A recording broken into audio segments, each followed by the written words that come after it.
नमस्कार, सगरमाथा प्राइम समाचारमा स्वागत छ। म प्रसन्न ढुङ्गाना। नमस्कार, म जयन्ती पुरासिनी। सबैभन्दा पहिले मुख्य समाचार।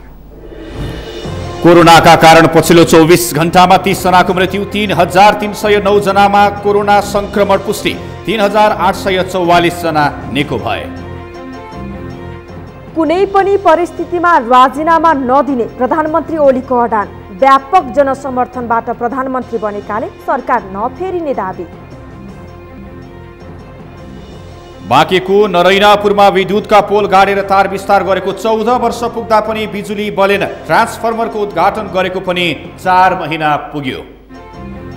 अमेरिकी राष्ट्रपति निर्वाचनको मत परिणाम आउने क्रम जारी। बाइडेन 238 भोटसहित अग्रस्थानमा, ट्रम्पको पक्षमा 213 मत। र आइपिएल अन्तर्गत समूह चरणका खेलहरू सकिए, प्लेअफमा पुग्ने 4 टोलीको टुङ्गो। गैराती भएको खेलमा हैदराबादसँग मुम्बई पराजित।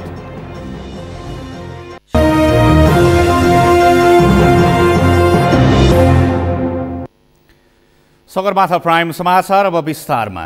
नेपालमा कोरोना संक्रमणबाट आजसम्मकै सबैभन्दा बढी अर्थात् 30 जनाको मृत्यु भएको छ।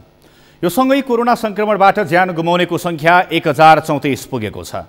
त्यस्तै आज एकै दिन 3800 बढीले कोरोना जितेका छन्। आज थप 3309 जनामा कोरोना संक्रमण पुष्टि भएको छ। एक रिपोर्ट। पछिल्लो 24 घण्टामा नेपालमा कोरोना संक्रमणबाट थप 30 जनाले ज्यान गुमाएका छन्। कोरोना संक्रमणबाट ज्यान गुमाउने यो तथ्याङ्क नेपालमा अहिलेसम्मकै उच्च हो। एकै दिन 30 को मृत्यु भएसँगै नेपालमा कोरोना संक्रमणबाट मृत्यु हुनेको कुल संख्या 1034 पुगेको स्वास्थ्य तथा जनसङ्ख्या मन्त्रालयका प्रवक्ता डाक्टर जागेश्वर गौतमले जानकारी दिए। यसैगरी होम आइसोलेसनमा रहनुभएको संख्या प्रदेश 1 मा 5309, प्रदेश 2 मा 1011, बागमती प्रदेशमा 18043, गण्डकी प्रदेशमा 1710, लुम्बिनी प्रदेशमा 2738, कर्णाली प्रदेशमा 270 र सुदूरपश्चिम प्रदेशमा 690 जना गरी जम्मा 30131 जना हुनुहुन्छ। बुधबार नेपालमा एकै दिन 3309 जनामा कोरोना संक्रमण पुष्टि भएको छ। मङ्गलबार मात्रै 3114 जनामा कोरोना संक्रमण पुष्टि भएको थियो। बुधबार काठमाडौँ उपत्यकामा मात्र थप 1878 जनामा कोरोना संक्रमण पुष्टि भएको छ, जसमा काठमाडौँमा 1570, ललितपुरमा 189 र भक्तपुरमा 119 रहेको छ। गत 24 घण्टामा नयाँ संक्रमित संख्या 3309 छ। आज काठमाडौँ उपत्यका मध्ये काठमाडौँमा 1570, भक्तपुरमा 119, ललितपुरमा 189 गरी जम्मा संक्रमितको संख्या 1878 छ। बुधबार थपिएका संक्रमित सहित नेपालमा कुल संक्रमितको संख्या 1,82,923 पुगेको छ। त्यसै गरी पछिल्लो 24 घण्टामा 13,144 पीसीआर परीक्षण सहित देशभर हालसम्म 14,94,122 नमुना परीक्षण गरिएको छ। स्वास्थ्य मन्त्रालयका अनुसार आइतबार यता विगत 3 दिनमा कुल 37,756 परीक्षण गर्दा 9,356 संक्रमित र डिस्चार्ज हुनेको संख्या 9,912 पुगेको छ। नेपालमा आजको पीसीआर 13,144 गरी जम्मा 14,94,122 परीक्षण भएको छ। कोभिड-19बाट संक्रमण मुक्त भई गत 24 घण्टामा डिस्चार्ज हुनेहरूको संख्या जम्मा 3,844 छ। हालसम्म देशभर सक्रिय संक्रमितको संख्या 36,911 पुगेको छ। त्यसै गरी पछिल्लो 24 घण्टामा 3,844 जना कोरोना मुक्त भएर डिस्चार्ज भएका छन्। यो सँगै नेपालमा हालसम्म कोरोना मुक्त हुनेको संख्या 1,44,978 पुगेको छ। र आज सक्रिय संक्रमितहरूको संख्या 36,911 रहेको छ। संस्थागत आइसोलेसनमा रहनुभएको संख्या 6,780 जना छ। त्यसै गरी स्वास्थ्य मन्त्रालयका अनुसार हालसम्म निको हुने संक्रमितको दर 79.26%, सक्रिय संक्रमित दर 20.18% र मृत्यु 0.57% रहेको छ। नयाँ तथ्याङ्क सार्वजनिक भएसँगै नेपाल कोरोना संक्रमित खराब मुलुकको सूचीमा विश्वभर 34औं स्थानमा रहेको छ। सगरमाथा टेलिभिजनका लागि पुष्कर खतिवडा, काठमाडौँ। जिल्ला कारागार लमजुङको क्षमता 35 जनाको हो, तर कारागारमा अहिले 81 जना कैदीबन्दी राखिएको छ। 6 महिला र 75 पुरुष रहेको कारागारमा 77 जना कैदीबन्दी छन्। कोरोना भाइरसको सङ्क्रमणबाट जोगिन दूरी कायम गर्न पर्ने भए पनि क्षमताभन्दा बढी कैदीबन्दी हुँदा जोखिम बढेको छ। शान्ता कमलीको रिपोर्ट। 2028 सालमा स्थापना भएको लमजुङ कारागार 2072 को भूकम्पका कारण जीर्ण बनेको छ। जीर्ण भवनमै कैदीबन्दी राख्न बाध्य कारागारमा कोरोना महामारीले झनै संकट थपेको छ। हालसम्म कारागारका कैदीबन्दीमा कोरोना नदेखिए पनि देखिएका समयमा कोही पनि जोगिन नसक्ने अवस्थाले त्रास बढाएको छ। कारागारका प्रमुख विष्णुप्रसाद पौडेलका अनुसार सुरक्षा सतर्कता अपनाइएको भए पनि क्षमताको दोब्बर भन्दा बढी कैदीबन्दी हुँदा व्यवस्थापनमा समस्या आएको हो। तीव्र संख्यामा कैदीबन्दीहरू हुँदा भित्रको बसाई असम्म सुरक्षित नै छ। यसरी दिनादिन बढिरहेको कोभिड संक्रमणको दरले कारागारको भित्रको बन्दीहरूलाई असर गर्दैन भन्न सकिँदैन। त्यसो र हामीलाई सानो बसाई र सानो ठाउँ हुँदाखेरि सामाजिक दूरी कायम गर्ने अवस्था पनि छैन र पनि हामीले स्वास्थ्य मापदण्डका साधनहरू र उपायहरू अपनाएकै छौँ। कारागारमा आन्तरिक प्रशासनको पहलमा हाल नयाँ आउनेलाई केही समय छुट्टै राख्ने व्यवस्था गरिए पनि लामो समयसम्म राख्न सकिने अवस्था छैन। पछिल्लो समय कोरोना महामारीका कारण चुनौती झनै थपिएको छ। कैदीबन्दीले पिउने पानी, शौचालयदेखि बस्ने ठाउँमा समेत समस्या झेल्दै आएका छन्। अहिले नयाँ आउने कैदीबन्दीका लागि आन्तरिक प्रशासनले छुट्टै राख्ने व्यवस्था अनुरूप शौचालय, वासस्थान सहित सामान्य व्यवस्था छुट्टै गरेको भए पनि दीर्घकालीन व्यवस्थापन हुन सकेको छैन। कारागार भवन जीर्ण बनेको छ भने त्यही जीर्ण भवनमा कैदीबन्दीको संख्या बढेको बढै छ। कारागारका चौकीदार मेघबहादुर दुराका अनुसार वैकल्पिक व्यवस्थापन हुन नसक्दा कैदीबन्दीहरूलाई बस्न समस्या भएको छ। हामीले सबैभन्दा सामाजिक दूरी कायम गर्नुपर्ने हो, तर हामीले कैदीबन्दी धेरै भएको हुनाले हामीले सामाजिक दूरी कायम गर्न पाएको ठाउँ छैन र हामीले शौचालय जाने पनि त्यति नै आवश्यक छ, किनकि जम्मा 3टा मात्रै शौचालय छ र हामी अहिले 81जना 75जना पुरुष र 6जना महिला छौँ। त्यहाँ हामीले सामाजिक दूरी कायम नभएपछि हामीलाई कोभिड-19ले हामीलाई पनि असर गर्छ होइन। अवश्य पनि कारागारको जीर्ण भवन र क्षमता भन्दा बढी कैदीबन्दीका कारण आफै समस्यामा रहेको लमजुङ कारागारमा कोरोना संक्रमणबाट सुरक्षित हुने गरी हुने व्यवस्थापन चुनौतीपूर्ण बनेको छ। जिल्लामा बुधबारसम्म कोरोना संक्रमितको संख्या 541 पुगेको छ, जसमध्ये 510 जना निको भएर घर फर्किसकेका छन्। कोभिड-19 को संक्रमण नियन्त्रणका लागि लमजुङ कारागारमा 4 बेडको आइसोलेसन समेत निर्माण गरिएको छ। यसका बावजुद कोरोना छिरो भने त्यसले कस्तो अवस्था ल्याउला भनेर त्रास बढेको छ। सगरमाथा टेलिभिजनका लागि लमजुङबाट शान्ता कमलीको रिपोर्ट। प्रधानमन्त्री केपी शर्मा ओलीले राजीनामा नदिने स्पष्ट पार्नु भएको छ।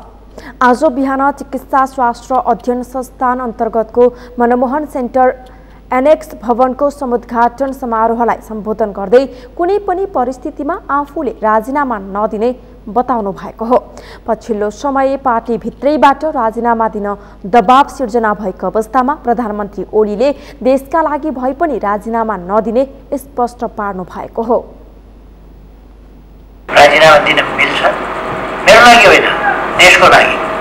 मैले राजीनामा दिनु भनेको देशलाई बर्बादीतिर जान दिनु, त्यसकारण म राजीनामा दिनेवाला छैन। ग्राफ्स आर साउट छ, केही पनि हुनेवाला छैन। म यस ठाउँमा आएको मेरा रहरले होइन, जनताको आवश्यकता र समर्थनले हो। यहाँ पुर्याएको म जाल जेल टिक्रमबाट होइन, यहाँ पुगेको व्यापक जनसमर्थनबाट। त्यसकारण तपाईँहरू ढुक्क भएर काममा लाग्नुहोस्। यो सरकार यस्तो हुन्छ कि उस्तो हुन्छ कि फेरिन्छ कि बदलिन्छ कि। प्रधानमन्त्री ओलीले आफ्नो रोहरले भन्दा पनि जनताको आवश्यकता र समर्थनले प्रधानमन्त्री बनेको समेत बताउनु भयो। कुनै पनि जालझेल तथा तिक्कडमा बाट नभई व्यापक जनसमर्थनबाट प्रधानमन्त्री बनेकाले सरकार फेरिन्छ कि भन्ने दुविधामा नपर्न समेत आग्रह गर्नुभयो। एक तरिको यो अस्थिरताको खेती गरिरहने देशलाई अस्थिरतातर्फ धकेल्न खोज्ने प्रयासहरू गर्ने आदत छ कि एडिक्ट भएका छन् पनि त्यस्तो एडिक्सन नकिन तर देशमा स्थिरताका लागि हामी काम गर्छौँ स्थिरताका लागि लड्छौँ स्थिरता विकासका लागि स्थिरता परिवर्तनका लागि जनताको जीवनमा परिवर्तन सम्बोधनका क्रममा प्रधानमन्त्री ओलीले एक थरी व्यक्तिहरू देशमा अस्थिरता निम्त्याउन लागिरहेको समेत दाबी गर्नुभयो। 3 दिने नेपाल भ्रमणका क्रममा भारतीय स्थल सेनाध्यक्ष मनोज मुकुन्द नरवणे आज नेपाल आएका छन्। नेपाली सेनाको मानार्थ महारथीको दर्जा लिने सन्दर्भमा प्रधान सेनापतिको निम्तोसहित नेपाल आएका भारतीय सेनाध्यक्ष नरवणेले प्रधानमन्त्री केपी शर्मा ओलीसँग शिष्टाचार भेटवार्ता गर्ने कार्यक्रम छ। उनलाई राष्ट्रपति विद्यादेवी भण्डारीले भोलि मानार्थ महारथीको दर्जा दिने नेपाली सेनाले जनाएको छ। अमृतराज काफ्लेको रिपोर्ट। नेपाल र भारतका सेनापतिहरूले नियुक्त भएपछि एक अर्काको देशको सेनाको मानार्थ महारथीको दर्जा लिने परम्परा अनुसार भारतीय सेना अध्यक्ष बुधबार नेपाल आएका हुन्। 3 दिने नेपाल भ्रमणका क्रममा बुधबार नेपाल आएका भारतीय स्थल सेना अध्यक्ष मनोज मुकुन्द नरवणेलाई बिहिबार राष्ट्रपति कार्यालयमा एक समारोहका बीच नेपाली सेनाको मानार्थ महारथीको दर्जा दिने कार्यक्रम रहेको छ। नेपाल भ्रमणमा आएका भारतीय स्थल सेना अध्यक्षले शुक्रबार प्रधानमन्त्री केपी शर्मा ओलीसँग समेत भेट गर्ने कार्यतालिका तय भएको छ। उहाँको भ्रमण 3 दिनको रहेको छ र उहाँ आफ्नो भ्रमण समाप्त गरिकन कार्तिक 21 गते शुक्रबार स्वदेश फिर्ता हुनुहुने कार्यक्रम छ। यो भ्रमणलाई हामीले मुख्य रूपमा नेपाली सेना र भारतीय सेनाबीच परम्परागत रूपमा रहिआएको एक प्रचलनको एउटा परम्पराको निरन्तरताको रूपमा लिएका छौँ भने यस भ्रमणबाट दुई सेनाको बीचमा सम्बन्ध थप सुदृढीकरण हुने त सँगसँगै छ, यसको साथसाथै दुई देशका बीचको सम्बन्ध पनि यसबाट सुदृढ हुने हामीले आशा लिएका छौँ। नेपाल भ्रमणमा रहेका भारतीय स्थल सेनाध्यक्ष नरवणेले बसन्तपुरको अवलोकन समेत गरेका छन्। उनले सेनापति पूर्णचन्द्र थापासँग समेत भेटवार्ता गर्ने कार्यक्रम छ। सुगौली सन्धिपछि नेपाली सेनाको सेनापतिले भारतीय सेनाको मानार्थ महारथीको पदवी लिने र भारतीय सेना अध्यक्षले नेपाली सेनाको मानार्थ महारथीको पद दिने परम्परा सुरु भएको इतिहास छ। नेपाली सेनाका सेनापति पूर्णचन्द्र थापाले 2075 सालमा भारतीय राष्ट्रपति रामनाथ कोविन्दबाट भारतीय सेनाको मानार्थ महारथीको पदवी ग्रहण गरेका थिए। गत वर्षको पुसमा भारतीय स्थल सेना अध्यक्ष बनेका नरवणे केही समय अघि नै नेपाल आउने कार्यक्रम तय भएको भए पनि कोरोनाका कारण उनको भ्रमण प्रभावित बनेको थियो। नेपाल र भारतका बीचमा पछिल्लो समय सीमा विवाद कायम रहेको र विवादास्पद अभिव्यक्ति दिएका नरवणेको नेपाल भ्रमणलाई महत्त्वका साथ हेरिएको छ। सगरमाथा टेलिभिजनका लागि क्यामेरामा सुरेन्द्र राउतका साथमा अमृतराज काफ्ले, काठमाडौँ। यसैबीच भारतीय सेनाध्यक्ष मनोज मुकुन्द नरवणेको नेपाल भ्रमणको विरोधमा 21 दलीय मोर्चाले विरोध प्रदर्शन गरेका छन्। काठमाडौँको माइती घरमा भेला भएका उनीहरूले नरवणेको नेपाल भ्रमणलाई लिएर विरोध प्रदर्शन गरेका हुन्। उनीहरूले नरवणेले नेपालको नयाँ नक्सा सार्वजनिक गर्दा सार्वभौमिकता विरुद्ध बोलेको भन्दै प्रदर्शन गरेको जनाएका छन्।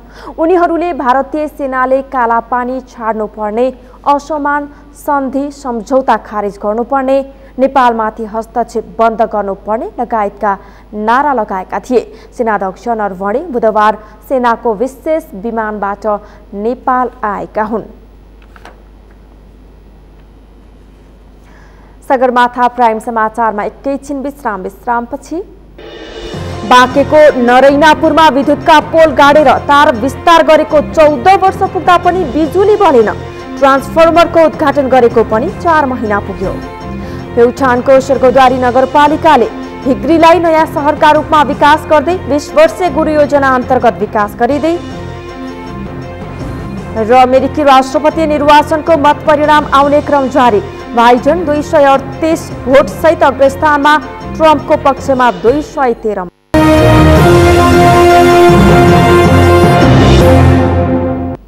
विश्रामपछि सगरमाथा प्राइम समाचारमा पुनः स्वागत छ। अब बाँकी समाचार।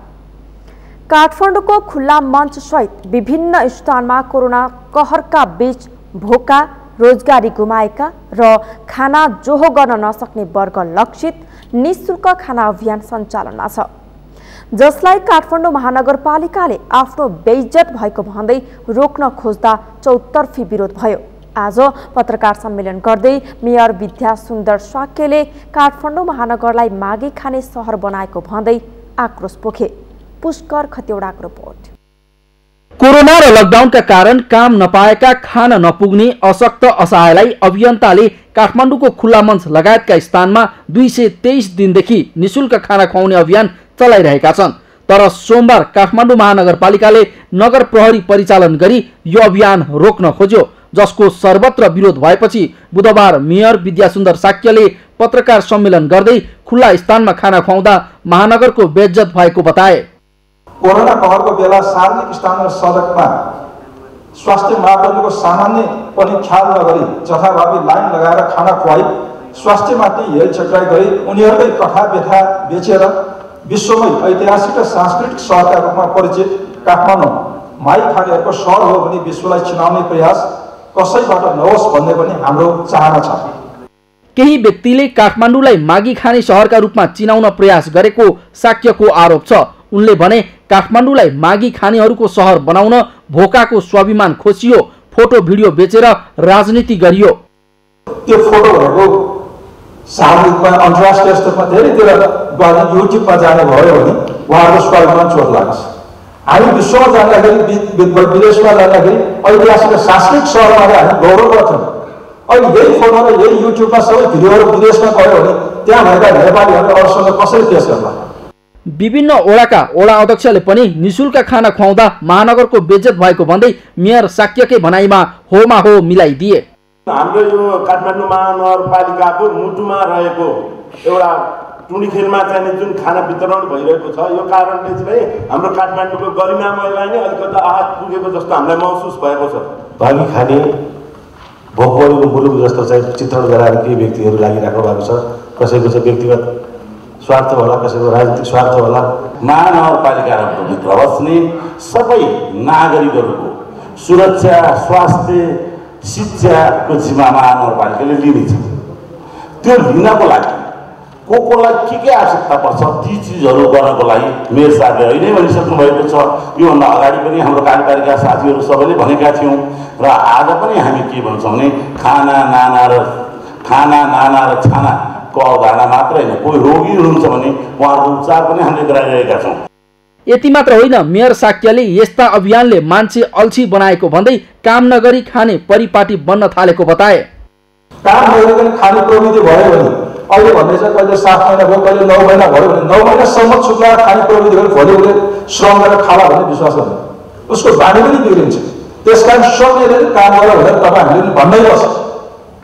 अभियन्ताको काम महानगरले किन गर्न नसकेको भन्ने प्रश्नको उत्तरमा साक्यले भने लकडाउन अवधिमा भोकै कोही पर्दैन, भोकले कोही मर्दैन भन्ने नाराका साथ 3200 ओडामा 1,50,000 बढी परिवारलाई राहत र 2,50,000 बढीलाई खाना खुवाएको बताए। उनले जागिर गुमेकालाई रोजगारी दिएको पनि दाबी गरे। त्यही खुवाउनुपर्छ, त्यो खुवाएपछि मात्र इज्जत बढ्छ भन्ने पनि भन्नु पर्दैन।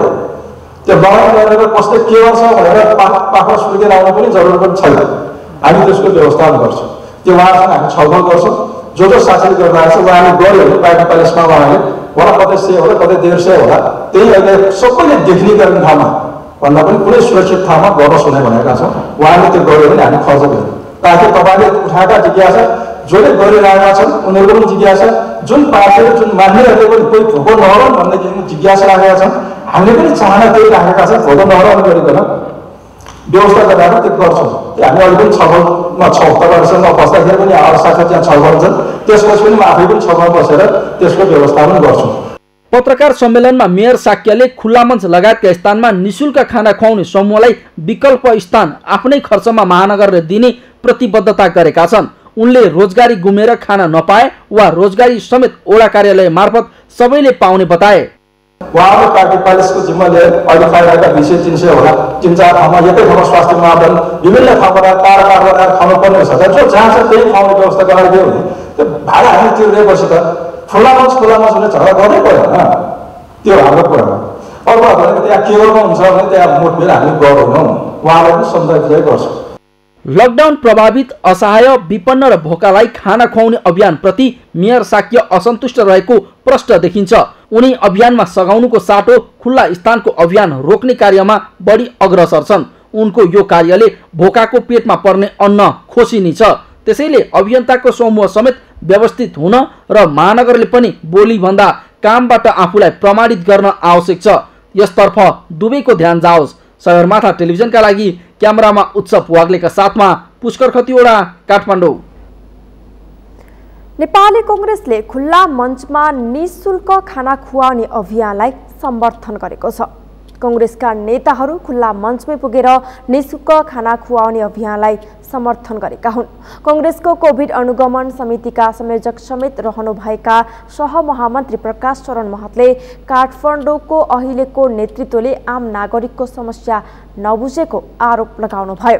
अभियानलाई समर्थन नै गर्न खुल्ला मञ्च पुग्नुभएका महतले महानगरपालिका आफैले राहत पुर्याउनु पर्ने ठाउँमा दाताहरूले सहयोग गरे पनि रोक्न निर्देशन दिने कुरा कदापि स्वीकार्य नहुने बताउनुभयो। यो जुन आम नागरिकले उपयोग गर्ने ठाउँ चाहिँ अब उपयोग गर्न अयोग्य र उपयोग गर्न नसक्ने अवस्थामा पुगिराखेका छ। त्यतातिर चाहिँ महानगरपालिकाको नेतृत्व चाहिँ बेखबर छ र अहिले यो कोभिडको यत्रो संक्रमणबाट जनता आक्रान्त छ। यो अवस्थामा आफैले राहत पुर्याउनु पर्ने ठाउँ उहाँ चाहिँ सिन्को भात्नुहुन्न र जनताको तहबाट चन्दा उठाएर सहयोगी मनहरूलाई जुटाएर नसक्नेहरूलाई अप्ठ्यारो परेकाहरूको लागि चाहिँ निःशुल्क खाना खुवाउँदाखेरि किन गरिस् रोक्छौँ भन्नुहुन्छ भने यो कुनै पनि हालतमा स्वीकार्य छैन। कांग्रेस नेता भीमसेन दास प्रधानले निःशुल्क खाना खुवाइरहेको समूहलाई 10,000 नगद सहयोग गर्दै सरकारले विकल्प नदिँदासम्म खुल्ला मञ्चमा खाना खुवाउन रोक्न नहुने बताउनुभयो। यो जबसम्म सरकारले यसको विकल्प दिँदैन तबसम्म यस्तो कार्यलाई रोक्नु हुँदैन। कुनै पनि नेपाली नागरिक संविधानले दिएको प्रदत्त अधिकार खाद्यको सुविधा चाहिँ जनताले दिनुपर्ने हो, स्वास्थ्य सुविधा दिनुपर्ने हो। तर अहिले सरकारले स्वास्थ्यको निःशुल्क सुविधा पनि दिएको छैन र कुनै किसिमको बेरोजगारलाई भत्ता पनि दिएको छैन र कुनै एउटा धार्मिक आस्थाको अनुसार कसैले होइन विभिन्न सामाजिक संहिताबाट पाइरहेका छन् त्यसलाई रोक्नु हुँदैन भन्ने हाम्रो मान्छ हो। 100 ग्रुपका संस्थापक अंशु यादवले महानगरपालिकाले तिहारसम्म खुल्ला मञ्चमै खाना खुवाउन भनेको बताउनुभयो। तिहारपछि होटल बुकिङ गरेर भए पनि व्यवस्थापन गर्ने महानगरपालिकाले प्रतिबद्धता जनाएको उहाँले बताउनुभयो। कहाँनेरि उहाँलाई जस्तो बन्दोबस्त भन्ने बित्तिकै हुन्छ भनेर भन्दाखेरि तपाईँ दसैँ तिहार टिका भाइटिकासम्म उहाँ यहाँ खुवाउनुहोस्, त्यसपछि तपाईँहरू यहाँनेरि होटलहरू बुकिङ गर्नु भनेर भन्नुभएको छ। कोरोना संक्रमणको जोखिम बढेको फोहोर भएको भन्दै महानगरपालिकाले खुल्ला मञ्चमा खाना नखुवाउन भन्दै आएको छ। ललितपुर महानगरपालिकाको वडा नम्बर 27 सुनाकोठी क्षेत्रमा लामो समयसम्म पनि सडक कालोपत्री नभएको भन्दै स्थानीयले प्रदर्शन गरेका छन्।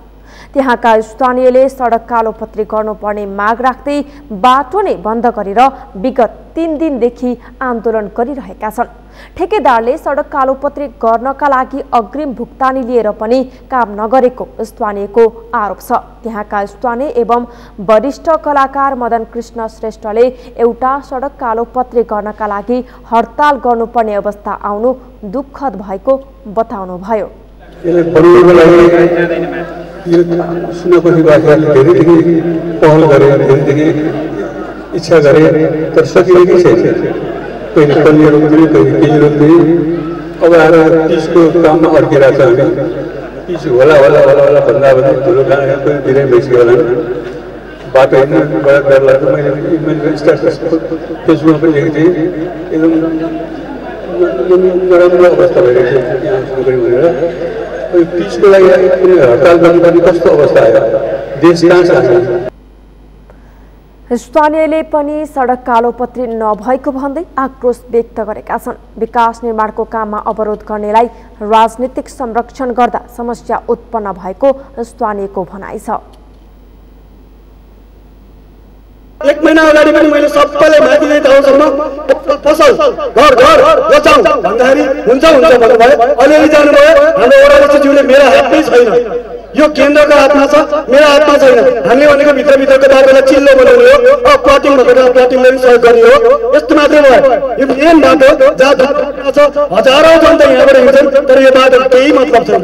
अब हाम्रो इज्जत कहाँ गयो तपाईँ आफै विचार गर्नुहोस्। तपाईलाई हामीले अबिर लगाएर बोलाएका थियौँ, धुलो लगाउन नपरोस्, धुलो लगाउन नपरोस्।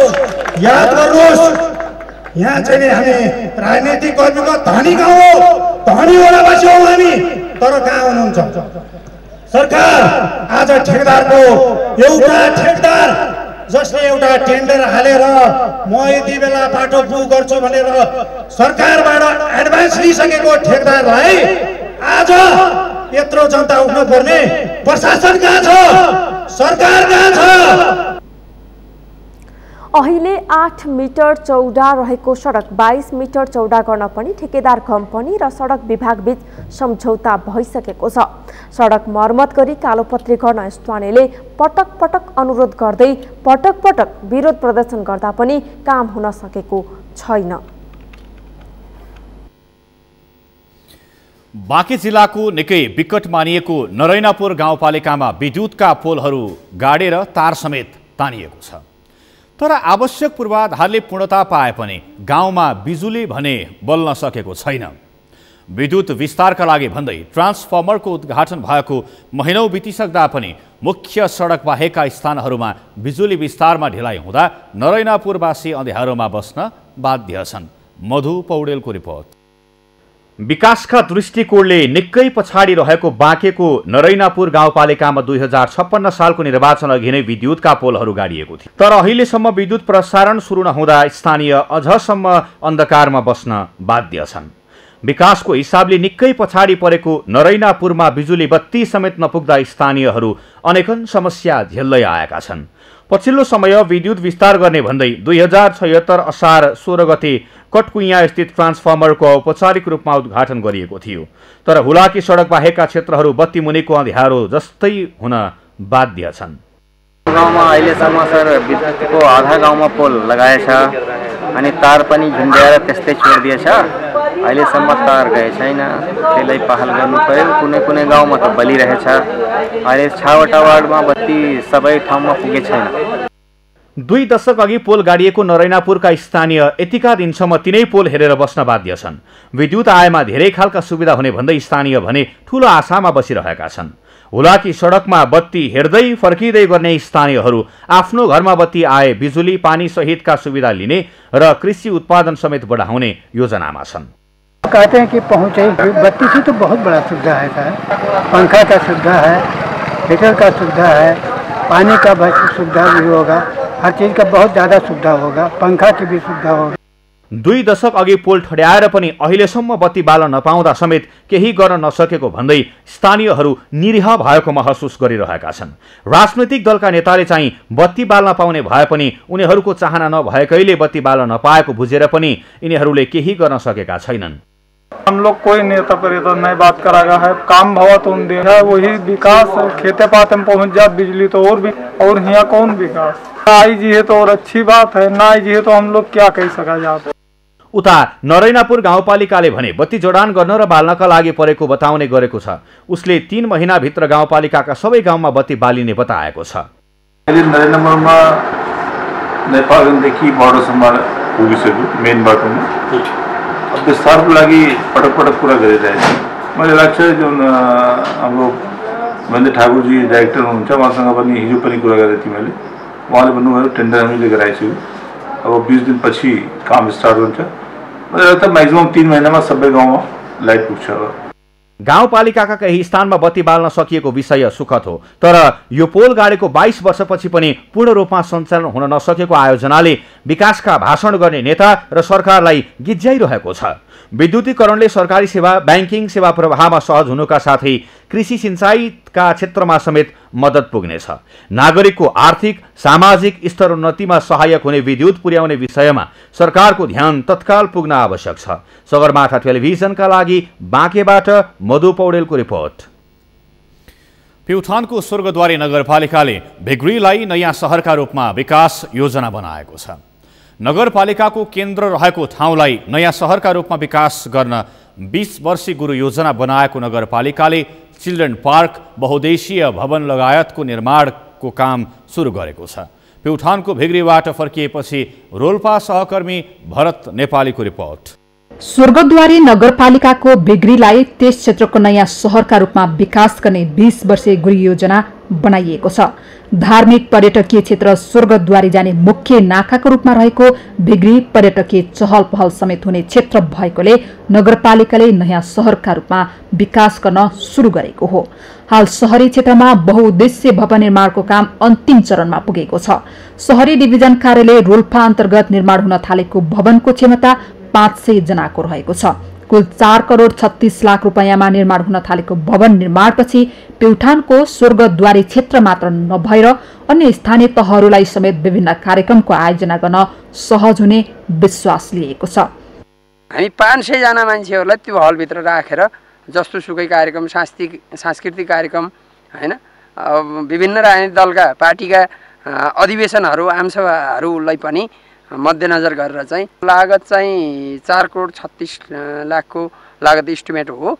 हामी निर्वाचित भएर आइसकेपछि यसलाई अफिससँग कोर्डिनेसन गर्ने र कसरी छिटो गर्न सकिन्छ भन्ने गरी लाग्यौं।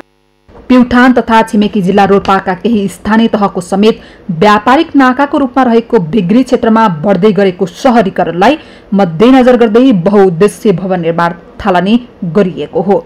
रोल्पाका विभिन्न क्षेत्र पुग्ने नाकाको रूपमा रहेको तथा धार्मिक पर्यटनको क्षेत्र स्वर्गद्वारी पुग्ने बाटो समेत पर्ने भएकोले नयाँ सहरका रूपमा विकास हुन सक्ने स्थानीयको समेत विश्वास छ।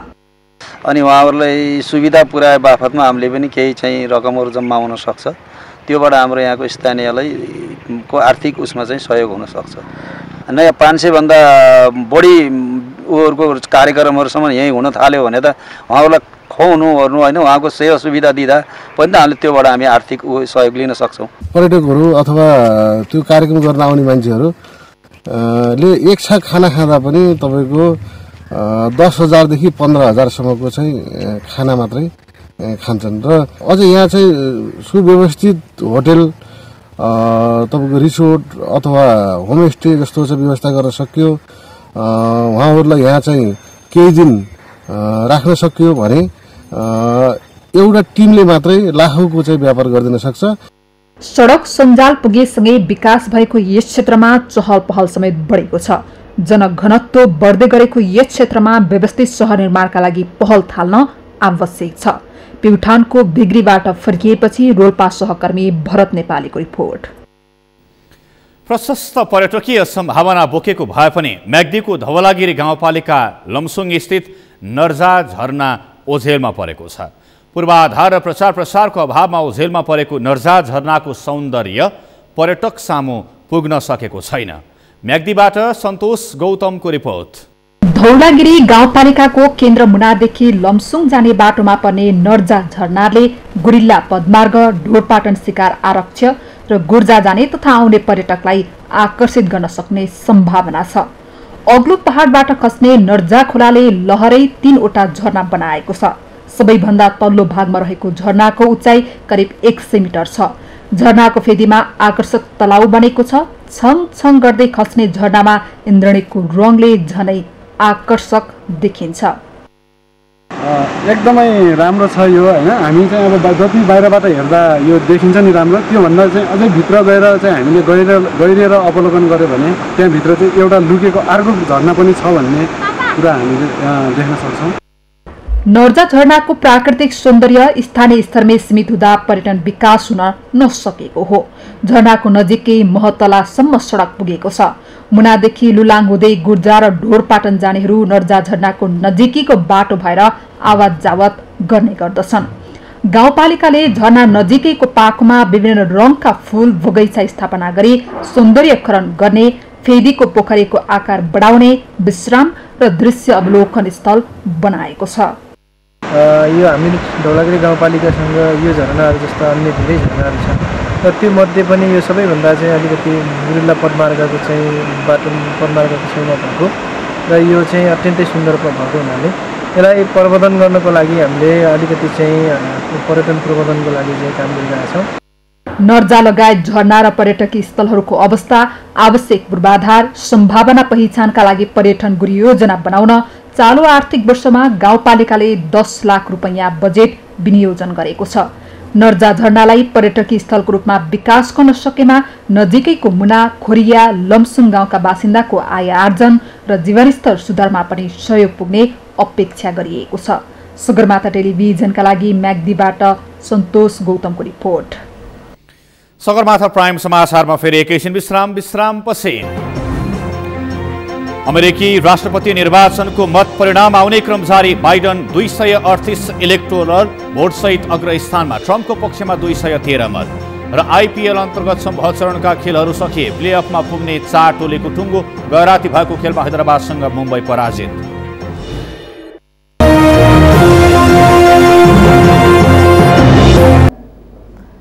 अब पालो अर्थ समाचारको। अर्थ समाचारका प्रायोजक हो आफ्नो विश्वास हो त्रिशक्ति सिमेन्ट। कोरोना बिमाको दाबी भुक्तानी 7 दिनभित्र दिन बिमा कम्पनीहरूलाई बिमा समितिले निर्देशन दिएको छ।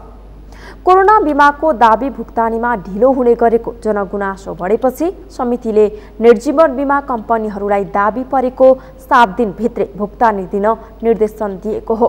बिमा समितिका अध्यक्ष चिरञ्जीवी चापागाईले अर्थ मन्त्रालयसँगको छलफलपछि सबै प्रक्रिया 7 दिनभित्र पूरा गरी भुक्तानी दिन निर्देशन दिएको बताउनुभयो। यसअघि बिमितको नाम र मिति फरक पर्ने गरेको, परीक्षण गरिएका ल्याबहरू विश्व स्वास्थ्य संगठनको मापदण्ड अनुसार नभएको र दोहोरो बिमा भएको पाइएकाले त्यसको प्रमाणीकरण गर्न समय लाग्दा दाबी भुक्तानीमा ढिलाइ भएको पनि अध्यक्ष चापागाईले बताउनुभयो। तर अबदेखि प्रमाणीकरणका सबै प्रक्रियाहरू एक साताभित्र पूरा गरी भुक्तानी दिइसक्न निर्देशन दिएको उहाँले बताउनुभयो। बीचमा के भयो भन्दाखेरि चाहिँ यो कतिपय बिमा कम्पनीले नदिएको अथवा 7 दिनभित्र पेमेन्ट नभएको भन्ने जनगुनासो पनि व्यापक आयो र यही बिचमा दसैँ पनि आयो, बिच छुट्टी पनि र दसैँको छुट्टी पनि सुरु भयो। त्यसपछि हामीले दसैँको भन्दा अगाडि नै सबै बिमा कम्पनीहरूलाई तपाईँहरूसँग कति छ, के छ तिर्नुपर्ने त्यो तथ्याङ्क हामीलाई उपलब्ध गराउनुहोस् र के कारणले तपाईँहरूले यो 7 दिनभित्र दिनुभएको छैन त्यो कारण पनि दिनुहोस् भनेर हामीले चाहिँ कारण र तथ्याङ्क माग गर्यौँ।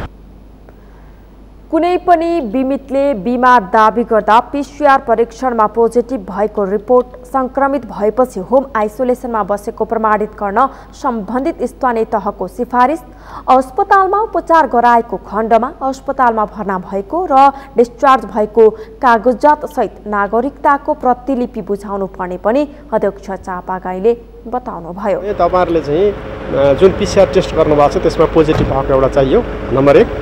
नम्बर 2, जो चाहिँ पीसीआर टेस्ट गर्दाखेरि पोजिटिभ हुनुहुन्छ र होम आइसोलेसनमा बस्नु भएको छ उहाँहरूको होम आइसोलेसनमा बसेको प्रमाण चाहिँ सम्बन्धित स्थानीय तहले गरिदिन्छ। किनभने त्यो सम्बन्धित स्थानीय तहलाई स्वास्थ्य मन्त्रालयले जिम्मा लाएको छ, त्यहाँ डक्टरको पनि व्यवस्था गरेको छ क्या स्वास्थ्य मन्त्रालयले। त्यो सिफारिस एउटा ल्याउनु होला। जो चाहिँ हस्पिटलमा हुनुहुन्छ उहाँहरूले चाहिँ हस्पिटलमा एडमिट गरेको र डिस्चार्ज गरेको कागज ल्याउनु होला।